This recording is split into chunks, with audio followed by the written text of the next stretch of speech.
오늘 우리에게 주신 말씀은 창세기 37장 1절에서 36절 말씀 가운데 37장 23절에서 28절까지 함께 봉독하도록 하겠습니다. 시작. 요셉이 형들에게 이르매 그의 형들이 요셉의 옷 곧 그가 입은 채색 옷을 벗기고 그를 잡아 구덩이에 던지니 그 구덩이는 빈 것이라 그 속에 물이 없었더라. 그들이 앉아 음식을 먹다가 눈을 들어본즉 한 무리의 이스마엘 사람들이 길르앗에서 오는데 그 낙타들의 향품과 유향과 몰약을 싣고 애굽으로 내려가는지라.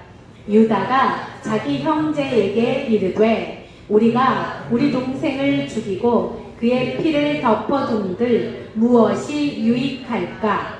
자, 그를 이스마엘 사람들에게 팔고 그에게 우리 손을 대지 말자. 그는 우리의 동생이요 우리의 혈육이니라 하매 그의 형제들이 청종하였더라. 그때에 미디안 사람 상인들이 지나가고 있는지라. 형들이 요셉을 구덩이에서 끌어올리고 은 20에 그를 이스마엘 사람들에게 팔매 그 상인들이 요셉을 데리고 애굽으로 갔더라. 아멘. 오늘은 자녀는 정말 하나님의 선물일까요?에 대한 말씀으로 어떻게 생각하십니까? 말씀 전해주시겠습니다. 지난주에 아마 굉장히 머리가 복잡하셨을 것 같아요. 제가 리브가하고 드보라를 계속 혼동해가지고. 근데 그것도 하나님 뜻이 아닐까. 야곱이 드보라를 어머니 리브가하고 동일시했다. 어머니 드보라 이걸 구별하지 않고 어머니 리브가가 드보라가 리브가가 이렇게 생각했을 거다. 그게 아마도 내 입을 통해서 나오지 않았나. 결국은 드보라 리브가는 야곱이 의지하던 사람, 그러니까 옛사람이 의지하던 옛 야곱이 의지하던 그 대상이 리브가였고 드보라였다. 그 드보라를 상수리 나무 아래 묻었다. 결국은 옛사람에서 벗어났다. 그래서 갈라디아서를 보면은 이제 그런 게 있죠. 갈라디아서 5장 24절을 보면 그리스도 예수의 사람들은 그 육체를 그 정욕과 탐심과 함께 십자가에 못 박았느니라. 그러니까 옛사람은 곧 정욕이고 정욕을 어떤 번역본에서는 정이라고 표현했어요. 정과 탐심, 정과 욕심, 정욕과 탐욕, 이걸 십자가에 못 박았다. 그러니까 정욕과 탐심에 묶여있던 게 옛사람이었고 새 사람은 그걸 십자가에 못 박은 새 이스라엘. 그러면은 이스라엘의 그 다음에 야곱이 아니라 옛사람 야곱이 아니라 새 사람 이스라엘로 살아야 되는 거죠. 그래서 보면은 과정이 전부 묻는 과정입니다. 사랑하던 아내 라헬을 묻었고요. 사랑하는 아버지 이삭을 묻었고요. 그 중에서 하나 라헬이 해산하다가 죽습니다. 그리고 아들 이름을 베노니, 슬픈 아들, 벤이 아들이잖아요. 베노니, 슬픔의 아들, 이렇게 지었는데 야곱이 이름을 바꾸죠. 베냐민, 오른팔의 아들, 오른손의 아들. 그러니까 야곱이 이스라엘에서 처음으로 한 일이 아들의 이름을 바꿔준 거예요. 그러니까 베냐민은 베논이라는 옛사람이 아니고 베냐민이라는 새 사람으로 살아라. 그걸 아버지 야곱이 이스라엘로서 처음으로 한 일이죠. 그런 다음에 오늘 아들 요셉이 팔려가는 그런 이야기입니다. 이건 너무나 잘 아는 이야기니까 아이들이 동국으로도 많이 꾸미고요. 그래서 보면은 요셉이 17살 때, 요셉이 밭다라면서 몇 살 때 나왔나요? 6살 때. 그리고 세겜에 얼마 있었는지 모르지만 할아버지 이삭이 있던 헤브론에 와서 17살이 된 거예요. 지금 그러니까 몇 년 동안 산 거예요. 그랬는데 요셉이 어떤 옷을 입고 있나요? 채색옷. 그러니까 채색옷은 아무나 입는 옷이 아니에요. 채색옷은 높은 신분, 특별히 후계자를 상징하는 옷이 채색옷이에요. 때때옷. 우리말로 하면 때때옷이죠. 색동저고리 이런 건데, 그러니까 채색옷은 아무나 입는 옷이 아니다. 후계자가 입는 옷이다. 그 이야기는 뭔가요? 야곱은 말로 선언하지 않았지만은 내 후계자는 요셉이다. 이렇게 지금 공표를 한 거죠. 그러니 위에 있는 형들 몇 명? 10명의 형들이 얼마나 눈꼴시럽겠어요. 그죠? 거기다가 요셉이 하는 행동이 어떤 건가요? 어떤 사람은 이 행동을 요셉이 신실하다. 신실한 청지기의 모습이다. 이렇게 말씀하는 목사님도 계시는데, 저는 이제 야곱가기 때문에 좀 삐딱하게 봐요. 그게 아니다. 요셉이 그 형들의 양들을 칠 때 형들의 잘못을 아버지에게 일렀더라. 아버지한테 형들 잘못을 고해 바친 거예요. 고자질한 거예요. 그래서 그 요셉을 하나님께서 단련시켜서 쓰시는 거죠. 그잖아요. 저는 이제 그렇게 봐요. 그래서 지금 보세요. 채색옷 입어가지고 눈꼴 시렸는데 자기들 잘못을 아버지한테 일러바쳐요. 아주 눈에 가시죠. 그잖아요. 그런데 거기에 덧붙여서 어떤 일이 있나요? 꿈을 꿔요. 꿈을 한 개를 꾼 것도 아니고 똑같은 꿈을 쌍으로 꿉니다. 곡식단들이, 형들의 곡식단들이 요셉의 곡식단을 향해서 절을 하죠. 절을 한다는 이야기는 요셉이 주인이라는 이야기죠. 그리고 두 번째 꿈이 해와 별과 11별들이 요셉의 별들이 절을 할 때 그잖아요. 경배하잖아요. 그 이야기는 형들이 요셉을 섬겨야 된다. 두 꿈이 똑같은 내용이잖아요. 그러니까 이제 정말로 가슴에 앙심을 품은 거죠. 어느 날 형들이 양을 몰고 양을 치러 갔습니다. 보통 우리가 생각하기에 근방에서 양을 치는 게 아니고 보통 몇십 킬로 떨어져서 이렇게 양을 쳤거든요. 풀을 따라서. 그런데 참 희한한 게 어디로 갔는가? 세겜으로 갔어. 세겜. 세겜이 어떤 곳이죠? 야곱이 정착했다가 딸 디나가 강간당하는 곳. 그걸 빌미로 야곱의 아들들이 세겜 족속을 몰살시키고 노략질한 그런 곳이잖아요. 그러면 겁이 나서 못 갈 텐데 자기들 해코지 할까봐. 그런데도 불구하고 세겜으로 양치러 갔어요. 야곱이 요셉을 심부름시킵니다. 형들이 양 잘 치고 있나 보고 와라. 여기를 봐도 야곱이 요셉을 보내는 건 어떤 목적으로 보내요? 아들들이 제대로 하고 있는지 보고 와라. 그거 아니에요. 그래서 요셉이 갔는데 세겜에서 못 찾았어요. 근데 어떤 사람이, 누군가는 성경에 안 나와요. 어떤 사람이 나타나서 요셉에게 내 형들이 세겜에 있지 않고 도단으로 올라가더라. 도단은 세겜에서 북쪽으로 거의 20km 정도 떨어지는 곳이거든요. 그래서 요셉이 도단으로 갔죠. 그 오는 요셉을 형들이 봤습니다. 자, 이 상황이 이거하고 똑같은 상황이에요.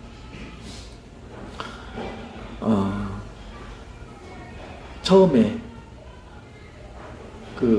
죽이겠다 지금 앙심을 품는 상황이고, 그런 다음에 요셉이 오고 형들이 모의를 합니다. 죽이고 짐승에게 잡아먹겠다고 하자. 그때 르벤이 만류를 합니다. 르벤이 누구죠? 장자인데 소모와 통관한 장자. 근데 보면은 장자로서의 리더십이 전혀 없는 아니, 살리고 싶으면은 그래서는 안 된다 그래야 되잖아요. 그런데 나중에 살리기 위해서 빈 구덩이에 넣자, 죽이지 말고. 그러니까 웅덩이가 어떤 거냐면은 사막지대이기 때문에 물이 귀해요. 그래서 깊은 웅덩이를 파놓으면은 비가 내려요. 비가 내리면 그 물을 1년 내내 쓰는 거예요. 그때는 건기라 우물이 말라 있었죠. 그러니까 쉽게 나올 수 있는 깊이가 아니고 아주 깊은 곳이에요. 그리고 참 재밌는 게 아니죠. 정말로 통탄할 게 요셉은 웅덩이에 지금 밀쳐 내려갔죠. 형들에게 살려달라고 울며 불며 애원하겠죠. 형들이 뭐라고 했나요? 앉아서 음식을 먹고 있어요. 그 음식이 입에 넘어갈까요? 동생은 살려달라고 울고불고 하는데 형들은 앉아서 태평스럽게 음식을 먹고 있습니다. 그때 대상들 모습이 나타난 거죠. 유다가 제안합니다. 참 재밌는 게요. 성경에 유다가 나오잖아요. 나중에 신약시대에 예수님 제자 유다도 나오고 가룟 유다. 근데 유다가 제안을 합니다. 죽이지 말고, 우리 형제니까 죽이지 말고 그냥 팔자. 그래서 상인들에게 요셉을 팔아요. 얼마에? 은 20에. 지금 야곱의 아들 유다는 동생 요셉을 살리기 위해서 상인들에게 은 20을 받고 팝니다. 그런데 예수님의 제자 가룟 유다는 예수님을 죽이기 위해서 은 20을 받고 유대인들에게 팔아넘기죠. 그 예수님이 누구죠? 요셉의 아들. 좀 재밌죠? 이렇게 이제 연결이 됩니다. 아무튼 팔아넘겨요. 그리고 형제들이 그러죠. 순장을 잡습니다. 그리고 채색 옷을 찢고 그 옷에다 피를 묻히죠. 그리고 아버지 야곱에게 가져갑니다. 그 이야기는 당신 아들 요셉이 짐승들에게 찢겨 죽었습니다. 이 뜻이잖아요. 야곱이 통곡을 합니다. 그때 요셉은 어떻게 됐나요? 애굽 바로 왕의 시위대장 보디발에게 팔린 그런 상황이죠. 한가위였는데요, 제가. 그잖아요. 더도돌도 말고 한가위만 같아라 그러잖아요. 어제 100년 만에 보름달이 가장 완벽했다면서요. 못 봤는데 저는. 그런데 한가위가 왜 돌도 말고 한가위만 같아라 그랬을까요? 먹을 게 풍부해서. 첫째는. 두 번째는 그때는 모든 가족이 모이니까. 객지에 있던 가족들도 전부 모이고 자식들도 모이니까. 그래서 더도돌도 말고 한가위만 같아라 그러는데, 보통 사람, 우리 집도 마찬가지고요. 어느 가정을 막론하고 명절에 가족들이 모이면은 처음에는 웃음으로 시작됐다가 어떻게 끝나요? 다툼으로 끝나죠. 대부분에 웃으니까 그렇죠. 그 집도 그러죠. 대부분이 그래요. 웃음으로 만났다가 앙심을 품고 헤어지죠. 그래서 부모님들이 그럽니다. 이럴 거면은 오지 말아라. 그러잖아요. 오죽하면은 이럴 거면 오지 말아라. 그런데 이제 우리가 한번 되짚어 생각하면은 이럴 거면 그 원인 제공자가 누구일까요? 다름 아닌 부모님이 그 원인 제공자죠. 요셉의 가족이, 야곱의 가족이 지금 생이별을 합니다. 그 원인 제공자가 누구라고요? 야곱이죠. 이삭과 리브가의 편애로 에서와 야곱이 헤어졌죠. 그잖아요. 에서가 죽이겠다고 그래서 야곱이 도망갔죠. 그리고 야곱과 누구죠? 또 자꾸 헷갈려. 야곱의 편애로, 지금은 야곱의 편애로 요셉과 형제들이 헤어집니다. 형제들이 요셉을 노예로 팔아넘깁니다. 그죠? 헤어지는 게 지금 부모의 편애 때문에 지금 헤어지고 있어요. 더 중요한 게 뭐냐면은 야곱이 장자권을 빼앗을 때 어떻게 했나요?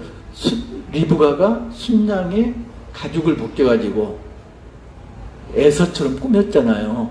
그런데 지금 보면은 형들이 순양을 잡아가지고 채색 옷, 찢어진 채색 옷에 피를 묻혀서 야곱을 속이잖아요. 지금 속임의 패턴이 똑같이 지금 반복되고 있습니다. 야곱이 얼마 동안 이삭과 헤어져 살았나요? 20년 이상. 그죠? 20년 이상. 바다를 했으면서 20년. 그리고 세겜 거쳐서 헤브론까지 올 때까지 기간. 그럼 20년 플러스 알파. 요셉은 야곱과 얼마 동안 헤어져 있었을까요? 요셉은 17살 때 헤어졌고, 그리고 애굽에서 총리가 됐을 때가 30살. 그러니까 얼마죠? 그게 20년, 13년이죠? 13년. 그리고 흉년 7년. 그럼 20년이도, 그 다음에 이제, 야곱이 올 때까지 기간이 뭐 몇 년 될 거고요. 그럼 20년 플러스 알파. 지금 똑같은 세월을 헤어져 삽니다. 누구 때문에? 부모의 편애 때문에. 그러면 하나님은 요셉에게 왜 이런 고난을 허락하셨을 건가? 목적이 있을 거 아니에요. 그냥 하나님이 요셉을, 착하게 사는 요셉을 그렇게 하셨을 리는 있고, 뭔가 목적이 있죠. 창세기 50장 20절 보면은 그 목적이 나옵니다. 요셉을 먼저 보내서 야곱과 그 가족들을 살리려고. 그게 어디까지 연결되나요? 민족을 이루고 출애굽을 받는 거기까지 지금 계획이 있는 거죠. 그래서 앞서서 요셉을 보낸 거죠. 시편 105편 16절에서 19절, 특별히 19절에 보면은 요셉을 보는 목적이 하나님 말씀으로 단련시키기 위해서, 하나님 말씀에 응할 때까지 요셉을 단련시켰다. 그렇게 성경은 기록하고 있습니다. 요셉을 고난에 처하게 한 목적이 뭐라고요? 예비하기 위해서, 단련시키기 위해서. 어느 때까지? 하나님 말씀에 응할 때까지. 자, 그런데 재밌는 게요, 그게 야곱네 가족 이야기만은 아니에요. 조금 전에도 이야기했지만은 지금 수천 년적 야곱의 가정사가 오늘을 사는 우리네 가정들에서 그대로 반복되고 있죠. 그 역사는 반복된다고 그러잖아요. 그런데 야곱의 가정사도 여전히 지금 우리 집에, 여러분들 가정에 전부 반복되고 있는 거죠. 그래서 우리 조상들이 한 말 중에, 이 말씀은 정말로 잠언에 들어가야 되는 말인데 그런 말씀이 있어요. 어떤 말이냐면은, 이 하늘을 하나님으로 바꾸시면 잠언에 들어가도 되는 말씀이에요. 하늘이 어떤 사람에게 큰 재앙을 내리기 전에 작은 축복을 내린다. 그 목적이 뭐냐면은 교만하게 만들기 위해서. 그러니까 작은 복이 들어왔다고 해서 교만하지 말라는 이야기예요. 그건 큰 재앙이 내릴 전조다. 그리고 반대로 하늘이 큰 복을 내리기 전에 반드시 작은 재앙을 내린다. 왜? 겸손하게 만들기 위해서. 하늘만 하나님을 바꾸면 정말 잠언 말씀이에요. 고난을 왜 주신다고요? 축복하신다. 크게 축복하기 위해서 고난을 주신다. 이게 이제 보면은 시편 127편 3절, 여기 보면 이제 여기서부터 이제 제가 준비했던 거하고 좀 이제 달라지기 시작하는데, 거기 보면은 어떤 게 나오냐면요, 한번 찾아보실래요? 시편 127편 3절 한번 읽어보시죠. 자식들은 여호와의 기업이요 해의 열매는 그의 상급이로다. 이게 이제 번역본마다 조금 달라요. 기업이고 상급이다 이런 데도 있고요. 그 다음에 선물이고 상급이다 이런 데도 있는데요. 이제 특별히 영어 본으로 보면은 영어 본문은 어떻게 나오냐면은 아이들은 하나님의 브레싱 축복이고 그리고 기프트 선물이다 이렇게 나와요. 축복이고 선물이다 이렇게 나옵니다. 자, 그러면 뭐가 축복일까요? 축복. 기독교에서 축복은 하나님이 처음에 아담에게 하셨던 축복. 창세기 1장 28절 생육하고 번성하라 땅에 충만하라 땅을 정복하라 살아있는 모든 생명들을 다스리라. 그죠? 자손에 대한 축복, 땅에 대한 축복, 그리고 다스림에 대한 축복. 이게 아브라함 언약에 고스란히 반복되죠. 내 후손이 하늘의 별같이 바닷가의 모래같이 많을 거다. 땅을 정복할 것이다. 그리고 내 후손들에서 왕들이 나와서 다스릴 것이다. 자손의 축복, 땅의 축복, 그리고 다스림의 축복. 축복이 그 세 가지예요. 근데 이걸 이제 좀 더 압축시키면은 이걸 하나님의 기업 이렇게 말씀하고 있어요. 그러면은 하나님이 기업의 축복을 주시는데 그 기업의 축복을 자손을 통해서 계속 영원히 주시는 거죠. 그래서 여기 나오는 축복이 그런 축복이에요. 기업의 축복. 그러니까 자녀는 하나님의 기업이다. 여호와의 기업이다. 이렇게 이야기하는 거고요. 그 다음에 이제 선물이라고 그러는데 야, 선물이 그래요. 선물 이번 명절에 좀 받고 드리고 그랬잖아요. 이제 어떤 선물은 내가 정말로 필요한 선물이 있고 어떤 선물은 이 선물을 왜 했지? 이런 선물도 있잖아요. 그럼 그걸 어떻게 하나요? 필요한 사람에게 주든가 요즘은 그걸 중고마켓에 판다면서요. 그러기도 하고 저도 이제 선물 받을 때 그런 경우가 많아요. 많지는 않고 가끔 있어요. 많다면 큰일 나고. 저에게 가끔 와인을 선물하시는 분이 있어요. 근데 선물 주는 걸 안 돼요. 그럴 수는 없잖아요. 선물 받고 와인이 필요한 친구한테도 주고 이렇게 나눠주죠. 그 선물은 저한테 전혀 의미가 없는 하찮은 선물이에요. 그잖아요. 근데 우리가 자녀를 하나님의 선물 이렇게 이야기한단 말이에요. 그러면 그 선물이 지금 남한테 줘버리는 하찮은 선물일 건가? 영어에 보면은 우리는 똑같이 선물로 이야기하지만은 영어에 보면은 선물이 두 가지가 있어요. 지금 10편에 나왔던 기프트 이게 있고요. 또 하나는 우리가 일상적으로 생각하는 생일 선물할 때 프레젠트가 있고요. 두 가지가 있잖아요. 프레젠트가 현재라는 의미도 있죠. 그러니까 프레젠트 선물 의미는 가시적으로 보이는 현재 가시적으로 보이는 선물이에요. 대부분은 물질적인 선물. 그런데 기프트는 다르죠. 기프트는 하나님, 이제 보통 사람 세상에서 하나님 앞에 남고요. 위로부터 권위자로부터 내려받는 하사받은 그런 게 기프트예요. 하나님이 내려주시는 재능이라든가 이런 게 이제 기프트예요. 그러니까 물질적인 것도 포함되지만은 비물질적인 거, 이런 거, 영적인 거, 이런 거 포함된 게 기프트예요. 그러면은 자식과 부모 사이의 관계가 잘못된 게, 집안이 개판이 된 게 무엇 때문인가? 자녀가 하나님의 선물인데 그 선물이 기프트인지 프레젠트인지 우리가 구분을 못했다는 데 있죠. 우리는 지금까지 선물, 하나님의 선물, 프레젠트로 여기고 있었던 거죠. 그거 아세요? 그 헌혈하는데 지정헌혈 하잖아요. 지정헌혈.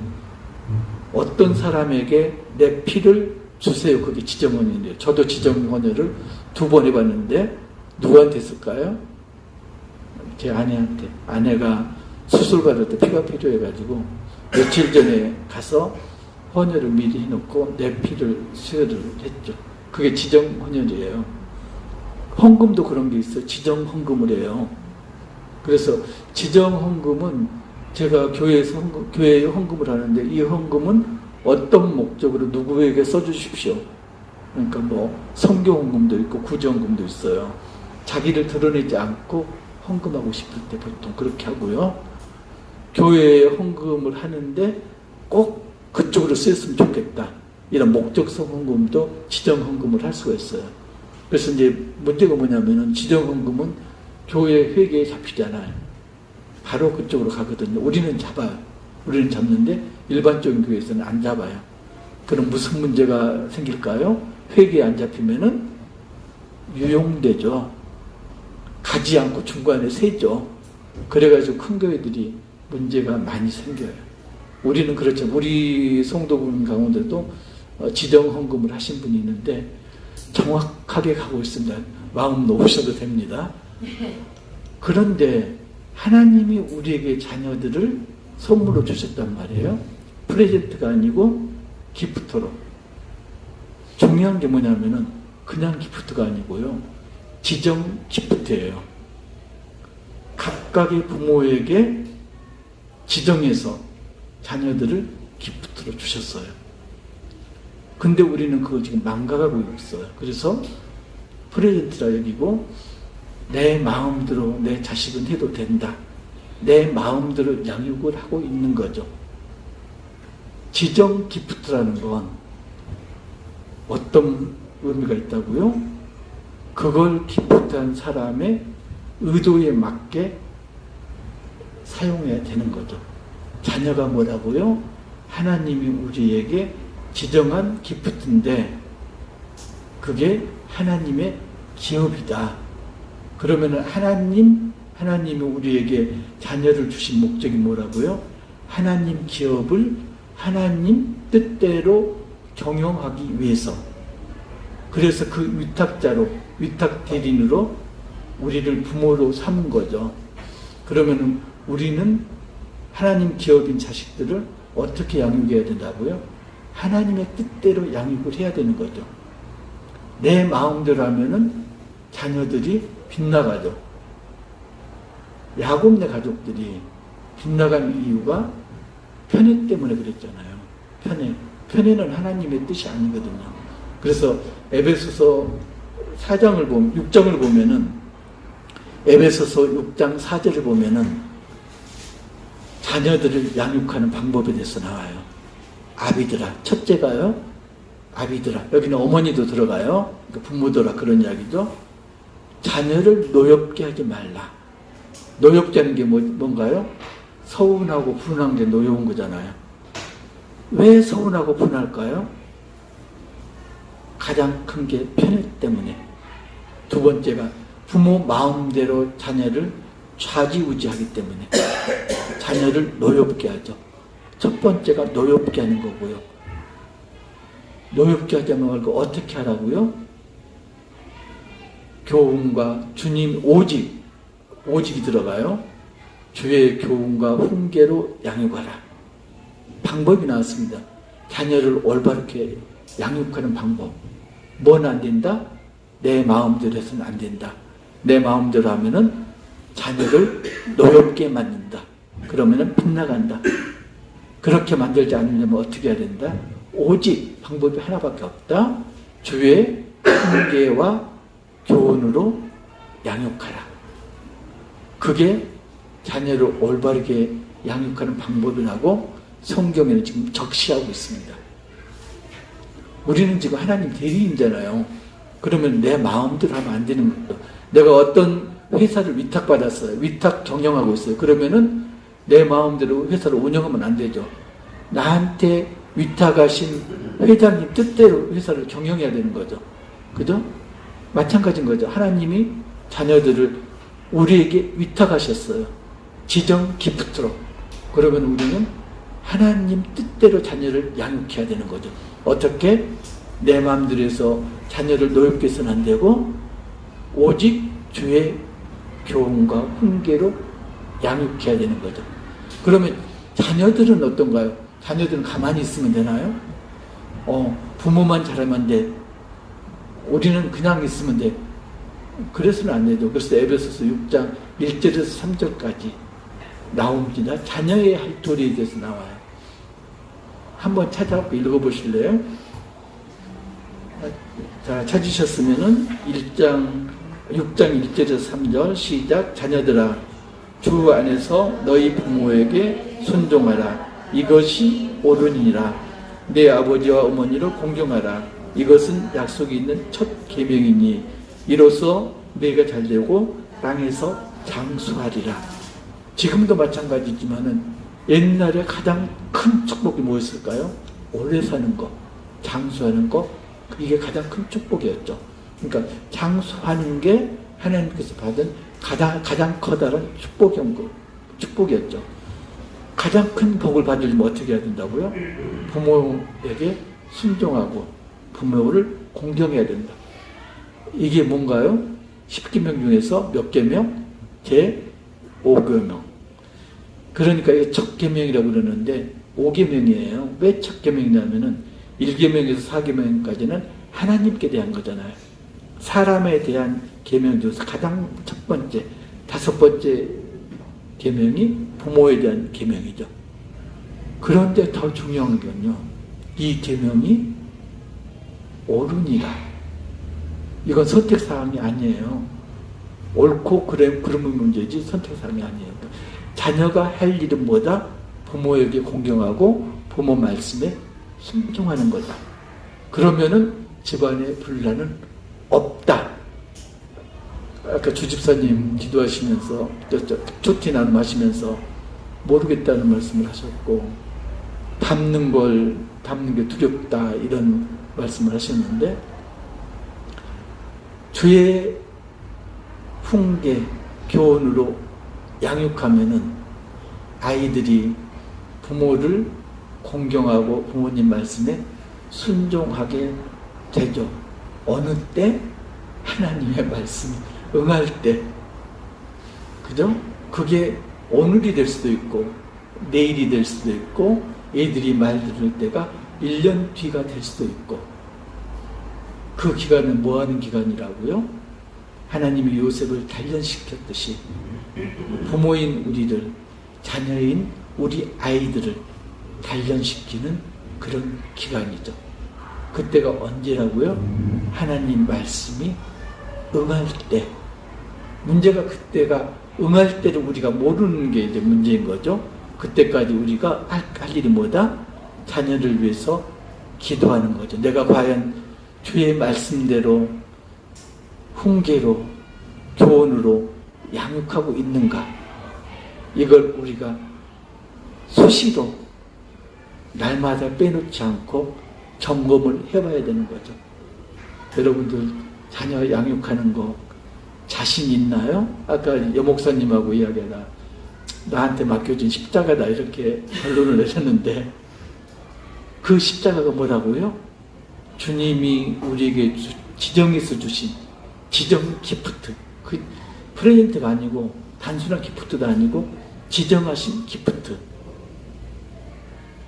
하나님의 말씀대로 우리는 누군가의 자식이고 동시에 부모잖아요. 그래서 오직 주의 교훈과 훈계로 자녀를 양육하는 부모가 되셔야 되고, 그리고 부모를 공경하고 부모님 말씀을 순종하는 자식이 되시기를 주님의 이름으로 축복합니다.